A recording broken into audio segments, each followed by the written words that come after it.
जिसका मुझे था इंतजार वो कम हो गया देखो। पाकिस्तान कैसे है अब रो गया देखो।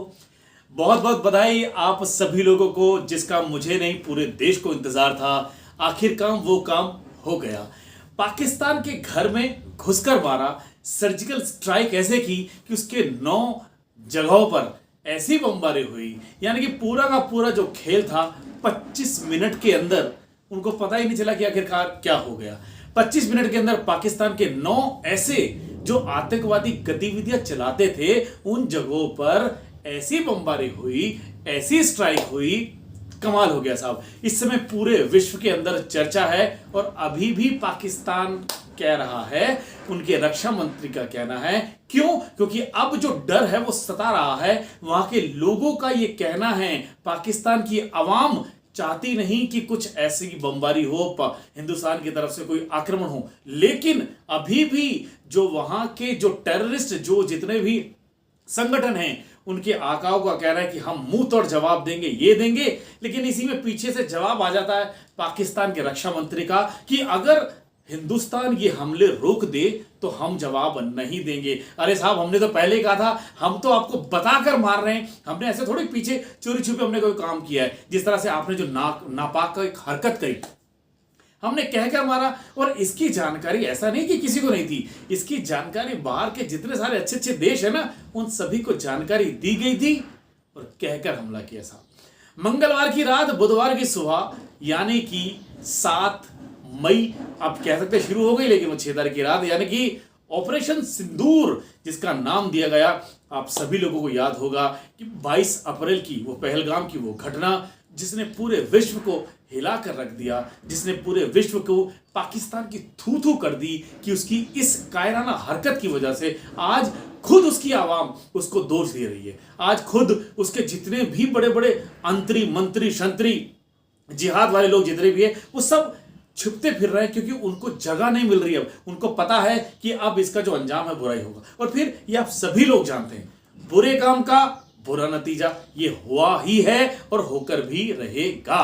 अब हुआ क्या है कि इसके 9 ठिकानों पर जब ये बमबारी जो हुई है, जिनको जवाब दिया गया, लगभग खबर आ रही है कि 90 से ज्यादा आतंकवादी मारे गए हैं। मैं कहता हूं 90 मारे गए, 100 मारे गए, लेकिन ये मुझे लगता है कि जो इस तरह की हरकत जो इन्होंने करी थी, ये उसका जो करारा जवाब है ना, इसके मुंह पर तमाचा नहीं है, तेज मुक्का मारा है। तो मुझे लगता है पाकिस्तान की जो नींद है अब थोड़ा सा खबर में लग जाएगी, क्योंकि अब वहां की जो लोग हैं, वहां की जनता है, वो कह रही है कि साहब हम तो युद्ध चाहते नहीं है।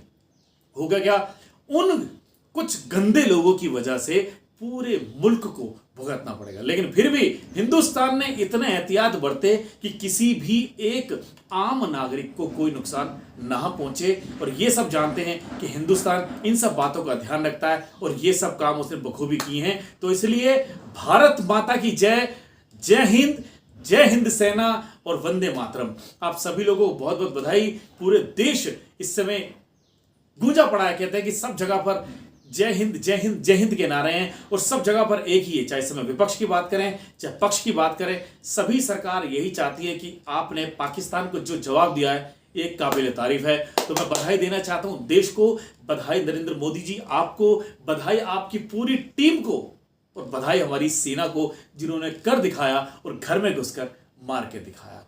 वो कहते हैं ना कि पाकिस्तान की अब हमने तुम्हारी कब्र खोदी है, ये याद रखना। इस हिंदुस्तान का जो गद्दी पर बैठा है वो बाप तुम्हारा मोदी है। इसीलिए इन बातों पर ध्यान दीजिए। अब होगा क्या, कुछ ऐसी हरकतें जो उसने करनी शुरू कर दी है पाकिस्तान ने। क्यों? क्योंकि अपने आपको जवाब तो देना है। अब उसने क्या कर दिया, लाइन ऑफ कंट्रोल यानी कि LOC पर जो पाकिस्तान से सटे हुए कुछ इलाके हैं, वहां पर उसने गोलीबारी शुरू कर दी, वहां पर उसने कुछ बमबाजी शुरू कर दी। तो इससे घबराना नहीं है, एक तो पैनिक नहीं होना। दूसरा, इस समय पूरे देश के अंदर आप देखेंगे बहुत जगहों पर इस समय मॉक ड्रिल चल रहा है। इस मॉक ड्रिल से आपको बिल्कुल भी नहीं घबराना है, बिल्कुल भी पैनिक नहीं होना है। ये इस समय एक दूसरे के मदद की जरूरत है, एक दूसरे के साथ देने की जरूरत है।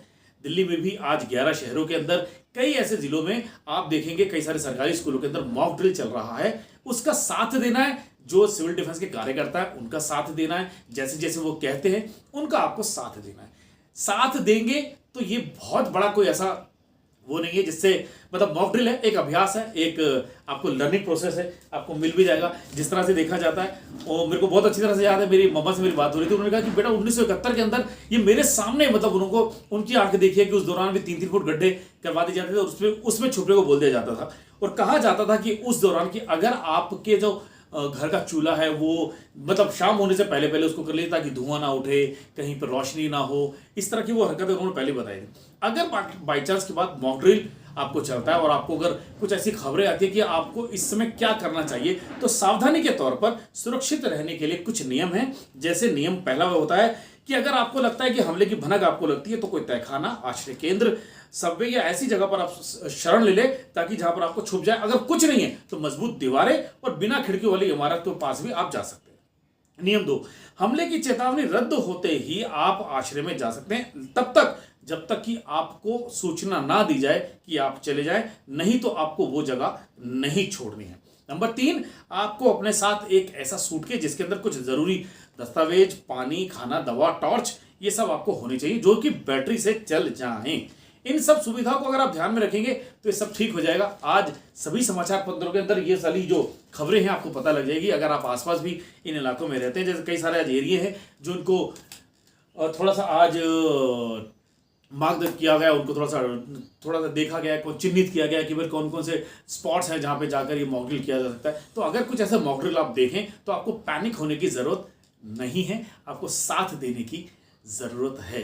तो इसलिए पूरे देश के अंदर खुशी का माहौल। वो कहते हैं ना कि सिंदूर, आपको याद होगा कि 22 अप्रैल की जो घटना थी, शुभम द्विवेदी जिनको सबसे पहला शिकार बनाया गया था, उन गंदे आतंकवादियों की तरफ से गालियाँ निकल रही हैं, लेकिन मैं क्या करूं कि ये सोशल नेटवर्क है, इस पर नहीं दे सकते। लेकिन फिर भी जो उनकी पत्नी थी, उन्होंने आज समाचार पत्रों के अंदर, उनके पिता ने भी, और कहा कि जो जवाब है, कहते हैं सिंदूर का जवाब है। तो ईशान, उनकी जो धर्मपत्नी है, उनको उन्होंने कहा कि धन्यवाद मोदी जी, धन्यवाद सेना। उन्होंने कहा कि आपने मेरे सिंदूर का जवाब ले लिया। तो ऑपरेशन सिंदूर की आप सभी लोगों को बेहद बेहद बेहद बधाई। और हाँ, अगर कुछ ऐसा होता है तो घबराने की ज़रूरत नहीं है, पैनिक होने की ज़रूरत नहीं है। देश आपके साथ है, हम सब आपके साथ हैं, एक दूसरे का साथ ही देना पड़ेगा। जय हिंद, जय भारत, जय हिंद सेना, वंदे मातरम। भारत माता की जय।